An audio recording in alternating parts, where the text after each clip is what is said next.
Coucou la famille! Je reviens cette fois-ci pour une vidéo lecture. Donc comme c'est dit dans mon titre, je reviens pour mon top 5 de l'année 2020. Donc j'ai fait un petit bilan de mes lectures et j'ai choisi les 5 lectures qui m'ont le plus marqué cette année. Donc c'était compliqué parce que j'ai lu quand même pas mal de livres très intéressants que j'ai tous beaucoup aimés. Il y a eu quelques fausses notes mais dans l'ensemble j'ai plutôt bien aimé mes lectures. Donc choisir 5 c'était très délicat. Mais j'en ai choisi 5 et j'ai quand même rajouté une petite surprise pour la fin. Donc, commençons sans plus tarder. With you, I can be sad with you. Just take my hand and fly up through the dreams where the skies are so clear. Et voilà ce que ça donne le top 5. Donc, c'est les 5 livres que je vais vous présenter. Alors, on va démarrer avec Michel Bussy, Au soleil redouté. Donc c'est un roman qui est édité à Presse de la Cité. C'est un roman dans le domaine, dans le genre thriller. Et j'ai vraiment aimé ce bouquin. Ça m'a donné envie de relire plein de livres thriller. En 3 mots, je pourrais dire écriture, suspense et secret. Donc c'est un livre qui m'a emballée. L'histoire est folle, l'intrigue est incroyable. L'histoire est amenée de manière ingénieuse. On ne se doute pas du tout de ce qui peut arriver jusqu'au dernier moment. Il y a des retournements des situations. On comprend en fait que quand lui nous explique, quand l'auteur décide de nous expliquer les choses, parce que sinon c'est impossible en fait de s'y retrouver. Je m'explique. En fait, c'est 5 lectrices qui sont invitées pour une semaine un peu de rêve dans un atelier d'écriture qui se passe dans une île paradisiaque. Donc vraiment tout est réuni pour qu'elles passent une semaine de rêve. Sauf que le cauchemar, on va dire plutôt le rêve se transforme en cauchemar une fois qu'une personne disparaît, donc je vous dis pas qui, il faudra le lire pour savoir qui, et derrière des meurtres commencent. Donc qui est le coupable? Est-ce que le coupable est parmi les 5 lectrices?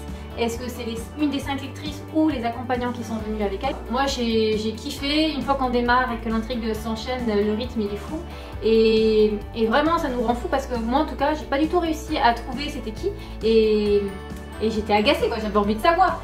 Et donc ça donne envie de lire jusqu'à qu'on sache en fait comment l'intrigue se finit. Donc vraiment je vous le conseille, si vous n'êtes pas trop thriller etc, franchement c'est un bon début pour nous lancer dans ce monde là. Passons au suivant.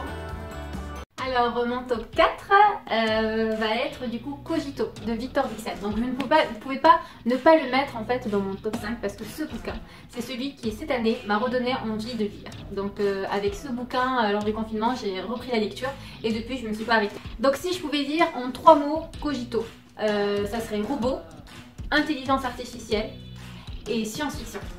Donc ça parle de quoi? Ça parle de Roxane qui est une jeune lycéenne qui est en difficulté scolaire suite à quelques difficultés familiales. Elle perd sa mère jeune, en plus ses parents ils ont perdu leur emploi, ils ont été remplacés par des robots. Parce qu'en fait c'est un monde dans le futur où les robots prennent la place des humains dans pas mal de postes, où c'est plus nécessaire d'avoir des humains. Donc voilà, on va dire que sa vie n'est pas toute rose et que du coup ça affecte ses études. Et elle n'est pas en bonne voie pour réussir son bac. Donc le seul moyen de réussir son bac, c'est de participer à un stage de programmation neuronale qui permet de transformer n'importe quelle personne en un vrai génie. Alors même si tu es un cancre et tu connais absolument rien, tu fais ce stage, une semaine de stage de programmation neuronale et tu ressors, tu es un génie. Tu connais tout sur tout. Donc c'est fou. Bien sûr ce stage il coûte beaucoup d'argent, donc c'est pas tout le monde qui y va, c'est que ceux qui ont pas mal d'argent qui inscrivent donc leurs enfants. Mais chaque année il y a 3 boursiers à peu près qui sont pris dans ce stage justement pour montrer que voilà, tout le monde peut y arriver. Et donc Roxane est choisie. Donc le principe c'est quoi? On a dit que c'est une programmation neuronale. Donc en gros, pendant que tu dors, on te programme des choses dans la tête. Et par exemple tu te réveilles le matin et hop, tu parles couramment anglais. Voilà, c'est un exemple de programmation neuronale. C'est vraiment pendant ton sommeil où des choses se passent. Et quand tu te réveilles le matin, bah, d'un coup tu découvres une nouvelle compétence. Ou tu connais parler une langue, ou tu connais par cœur toute la philosophie, tous les grands philosophes. Donc est-ce que ce stage va bien se passer? Est-ce que finalement c'est sans danger? Est-ce que Roxane va réussir à retrouver sa place parmi ces jeunes finalement qui sont la plupart de la haute société? Donc pour savoir toutes ces réponses, il faut lire le bouquin. Vraiment, il faut y aller, ça vaut le détour. Ce bouquin, au-delà d'une histoire de science-fiction, il est super riche en références cinématographiques, il est super riche également en références philosophiques. Il nous apprend énormément, il nous fait beaucoup réfléchir sur le monde de demain, de la technologie et des dangers de la technologie et de son avancée. Donc voilà, vraiment je vous le conseille, il vaut vraiment le coup et vous n'allez pas le regretter. Et en plus de ça, il y a plein de petits... Pendant la lecture, plein de petits dessins en fait qui nous expliquent un petit peu ce qui peut se passer au fur et à mesure. Donc c'est super agréable. Les débuts de chapitres jour par jour démarrent comme ça. Donc c'est sympa en plus.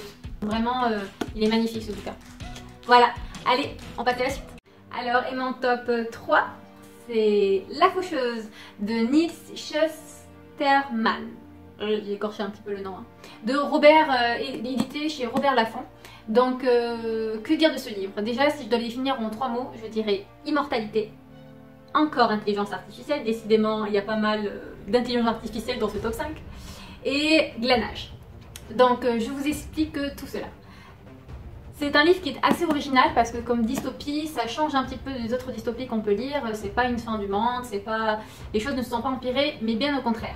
On est plutôt dans un monde futuriste où tout se passe bien, où on est devenu immortel, où on a éradiqué la maladie, on a éradiqué la famine, on a éradiqué les guerres, on a tout éradiqué, on vit éternellement et en paix. Et tout ça, c'est grâce à une intelligence artificielle qui dirige le monde. Donc c'est elle qui est aux commandes, il n'y a plus de président, de gouvernement, etc. C'est l'intelligence artificielle qui gouverne le monde entier et donc qui a la main sur tout. Mais bien sûr, vu que tout est parfait et qu'on ne meurt plus, la population elle continue à augmenter. Et ça, il faut réguler la population. On ne peut pas se permettre de laisser la population augmenter indéfiniment parce que au bout d'un moment, il n'y aura plus assez de ressources pour que tout le monde puisse vivre correctement. Donc, qu'est-ce qui a été mis en place? C'est les faucheurs. Mais les faucheurs, c'est quoi? Les faucheurs, c'est des humains déjà. Donc l'intelligence artificielle a laissé la mort aux humains. Donc c'est des humains qui sont devenus des faucheurs et c'est eux qui décident de manière aléatoire qui doit mourir. Et c'est pas n'importe qui peut devenir faucheur. Donc justement, c'est ce qu'on va suivre dans ce bouquin. Un faucheur va prendre 2 apprentis pour justement apprendre le métier de faucheur. Et à la fin, il va n'en choisir qu'un seul. Donc les 2 apprentis, c'est une jeune fille et un jeune garçon. Donc Citra et Rowan. On va suivre leurs aventures, on va suivre leur apprentissage, on va découvrir c'est quoi le monde des faucheurs. On va découvrir est-ce que finalement ce monde est si idéal que ça. Est-ce que ces faucheurs sont dignes de confiance. Voilà. Qu'est-ce que nous cache tout ce système-là? Rowan et Citra vont-ils supporter la compétition? Vont-ils se lier d'amitié? Voilà. Comment tout cela va se dérouler? Franchement, c'est un bouquin qu'il faut lire. Parce que non seulement l'histoire est très intéressante, c'est vraiment la première fois, voilà, moi que je lis en tout cas une dystopie, où on est plutôt dans ce monde où l'intelligence artificielle finalement nous a apporté plus que nous a détruit. C'est une trilogie. Mais ceux qui n'aiment pas les séries de bouquins, qui doivent lire le 1, absolument ils doivent lire le 2, le 3, etc.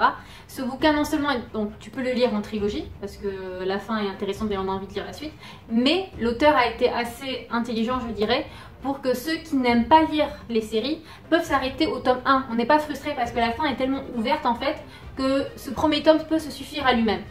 Mais il vaut le détour, vraiment. Voilà. Donc je vous encourage à lire ce bouquin. On passe au suivant.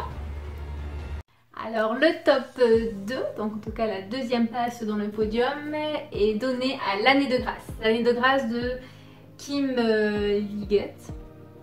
Moi j'écorche tous les noms des auteurs, aucune pitié, je suis désolée. Et édité chez Casterman. Ce roman est génial, je l'ai adoré.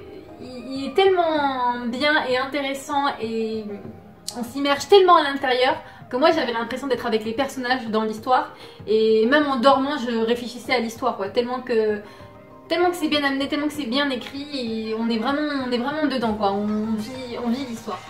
Donc je l'ai dévoré ce bouquin.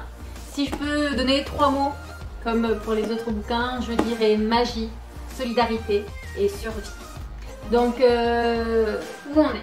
On est dans une communauté où les femmes finalement n'ont pas réellement droit à la parole et c'est un peu les hommes qui décident de leur destin. C'est vrai que quand on commence l'histoire on est un peu what on est un peu dégoûté du monde qui est décrit, plus ou moins.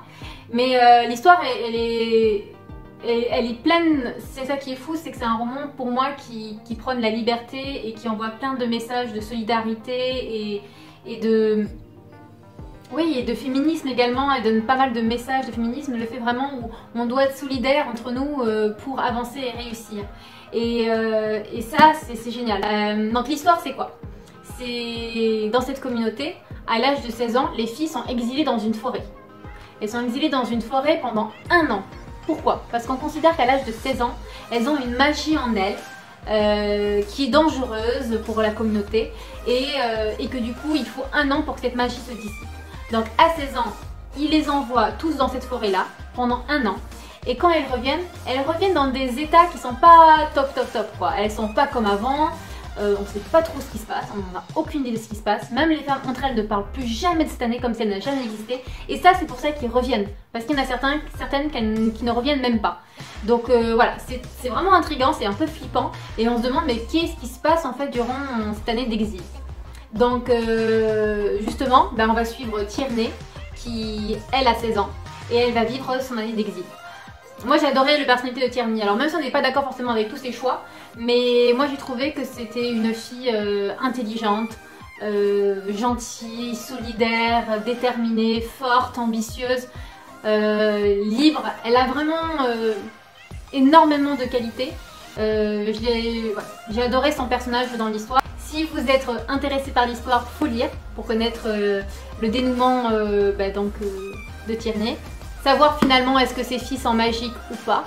Moi je l'ai adoré, je le conseille vivement. Alors, et maintenant on va aller voir mon top 1 donc de l'année 2020.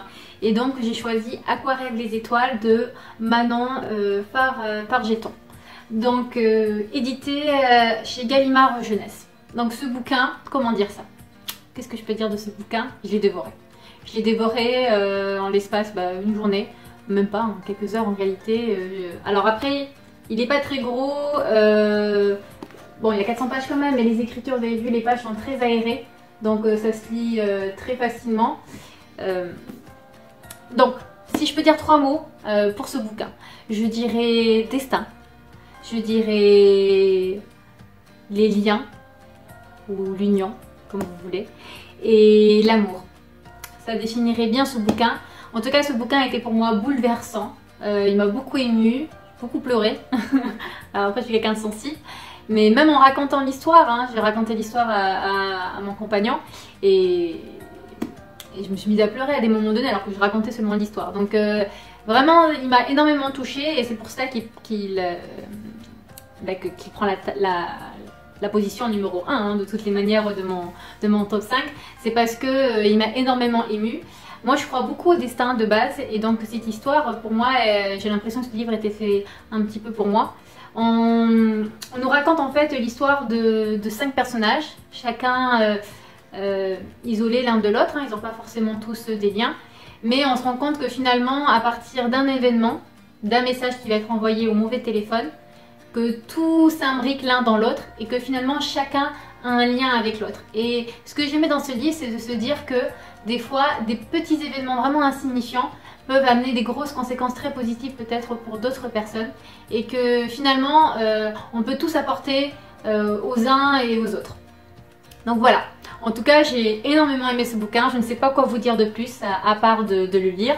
Que je l'ai aimé, qu'il est très touchant et qui vaut vraiment le détour. Maintenant vous connaissez tout mon top 5, donc on a dit Aquarelle les étoiles, L'année de grâce, La faucheuse, c'est bon ça commence à devenir lourd, Cogito et pour finir Au soleil redouté. Et la petite surprise que je voulais rajouter, donc c'est un manga. Qu'est-ce que j'ai choisi? Roulement de tambour. J'ai choisi Orange. Donc je vous le rapproche. Voilà.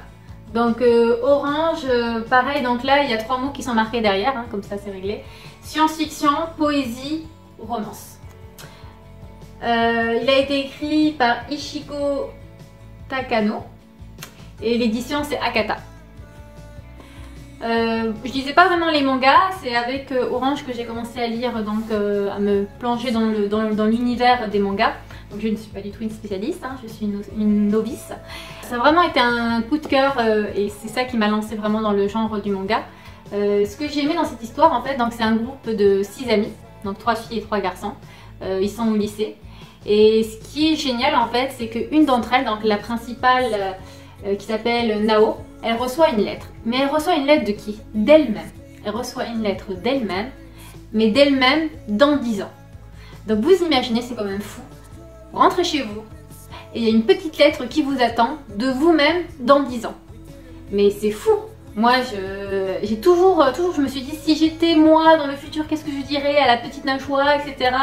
C'est toujours quelque chose que j'aimais toujours poser comme question à ma famille en disant, mais si tu pouvais dire à toi il y a 10 ans, tu dirais quoi, etc. Est-ce que tu dirais de changer les choses ou pas? Est-ce que tu dirais que tout irait? Est-ce que... Et je sais pas, c'est toujours quelque chose qui m'a intéressée en me disant ça serait cool si ce serait possible.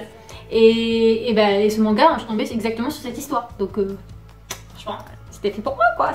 Ils ont écrit ce livre pour moi.